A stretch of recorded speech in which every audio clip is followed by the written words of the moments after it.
গোল গোল গোল একে একে 3 গোল দিল প্রতিপক্ষকে। ভিনি নেইমি ছাড়াও উঠছে ব্রাজিল। যারা বলেছিলেন ব্রাজিল বিশ্বকাপই খেলতে পারবে না, তাদের জন্যই হয়তো আরো একটি 3 পিস উপহার দিল আনচেলত্তির দল।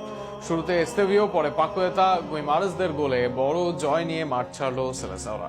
আরো বিস্তারিত শুনুন প্রতিবেদন। 50,000 দর্শক সারির মারাকানা স্টেডিয়াম কানায় কানায় পূর্ণ। পুরো গ্যালারি ছেয়ে গেছে হলুদ বর্ণে। ঘরের মাঠে ব্রাজিলকে সমর্থন জানাতে হাজার হাজার ভক্তরা, আর সেই ভক্তদের মোটেও নিরাশ করেনি ব্রাজিল দল। ম্যাচের প্রথম মিনিট থেকেই এদিন আক্রমণে ব্রাজিল।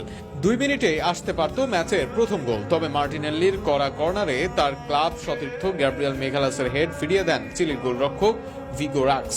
এরপর 5 মিনিটে হেডে ক্যাসেমিরো বল জালে জড়ান, তবে সেটা বাতিল হয় অফসাইডের কারণে। এরপর কিছুক্ষণ পর ডান দিক থেকে কাট ইন করে দারুণ এক বল নিয়ে ঢোকেন এস্তেভিও। সেখানেও দারুণ এক শট করেন তিনি, তবে তার শট ব্লক হয়ে ফিরে আসে। রাফিনহার একাধিক শটও হয় ব্লক। এর মাঝে সান্তোস পেদ্রোরা শট করলেও তা চলে যায় বক্সের বাইরে। ব্রাজিলের হয়ে এদিন ডেডলক ভাঙেন দলের সুযোগ পাওয়া এস্তেভিও।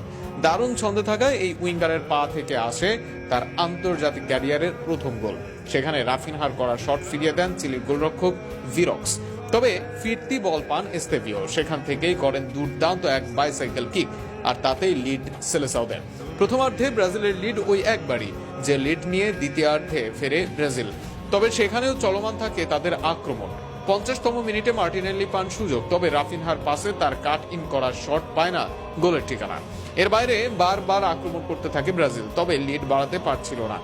60 মিনিটের পর কিছুক্ষণের জন্য খেলা নিজেদের আওতায় নেয় চিলি। এরপরই চেঞ্জ করেন কোচ কার্লো, আর সেই পরিবর্তনে মেলে ফলাফল।